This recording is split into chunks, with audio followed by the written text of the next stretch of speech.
Well, Senator Hawley, thank you so much for joining us today. Now, there's been a lot of focus this Congress on the weaponization of the federal government and, just government oversight in general. From your experience over the years in the Senate, what have you seen as the most egregious examples of government overreach and abuse from the government? Well, how about when this FBI treated parents who are showing up at school board meetings as domestic terrorists?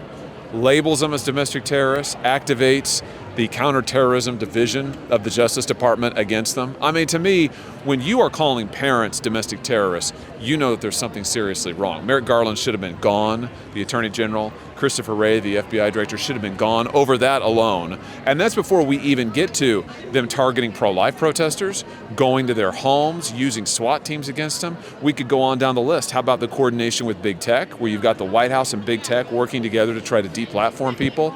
I've never seen anything like it in my lifetime. Well, let's talk a little bit more about big tech, because you have been one of the most vocal voices leading the effort to ban TickTock. Yes. And just recently, a Pew Research Center poll came out showing that a majority of Americans think the app is a threat to national security. What do you say? We're at Turning Point Conference. What do you say to young people here and throughout the country who maybe have TickTock, don't understand the threats, want to ignore the threats? What's your message to them? I just say, if you've got TikTok on your phone, take it off your phone right now and then crush your phone in a blender. I mean, it's a run over it maybe with your truck. Listen, TikTok. Here's the problem with TikTok.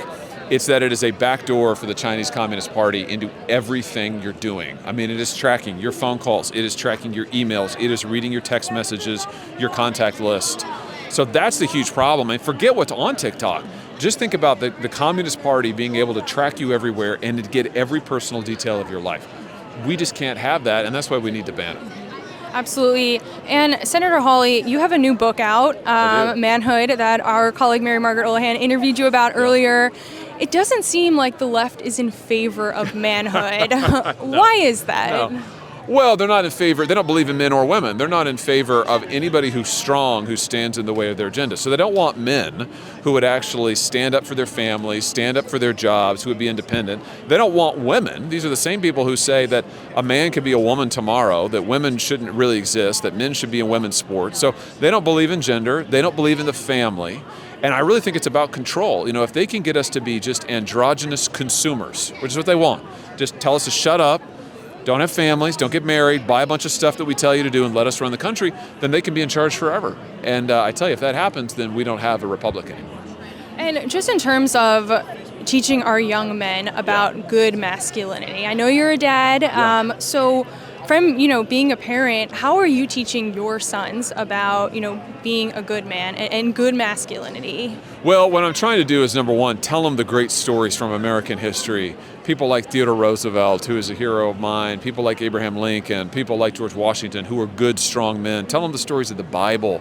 We go all the way back to really the ground of our Western tradition, also of my faith. But the bottom line is this, is that to be a man is a journey of character. It is becoming someone who can take on responsibility, who can sacrifice his interests for the good of other people, and ultimately is willing to lay down his life so that others can live and flourish.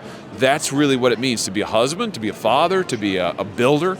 And so I hope that my boys will have that vision and will want to live that out. And I hope that men around America will want to as well. Absolutely. And another hot topic that we just got last week, President Biden authorizing 3,000 reserve troops to be sent to Europe. Is this a sign of deterrence, escalation? What are your thoughts on it? Well, it's a sign that the Ukraine policy has become just another endless war. I mean, this is all about Ukraine. This is exactly what I said would happen, that we have to send more troops there. We have to spend more money there. He's doing this at a time when our own southern border is completely overrun, child traffickers, sex trafficking, drugs everywhere. He's doing it at a time when China is absolutely eating this administration's lunch. I mean, just eating their lunch, stealing our jobs, stealing our trade.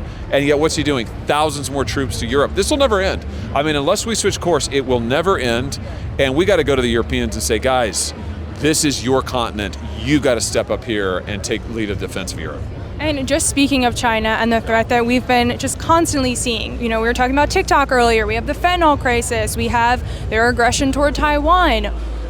What should the Biden administration be doing to counter that threat? And if we don't, what happens to our country? Well, number one is take away most favored nation status from China. Why are we giving them special trade deals? It's insane. We need to kick them out of the World Trade Organization. We just need to actually eliminate the World Trade Organization. We need to kick them out of most favored nation status. We need to slap tariffs on them, and we need to tell them, we're bringing our jobs back. You've stolen our jobs, 4 million. You've stolen our industry. We're going to rebuild that in the United States of America. That has got to be priority number one. Absolutely. Senator Hawley, any final thoughts? No, not just, this is a great conference. I'll just say that. It's awesome to be here at TPUSA. Awesome. Thanks so much. Thank I appreciate you. Thanks for having it. me.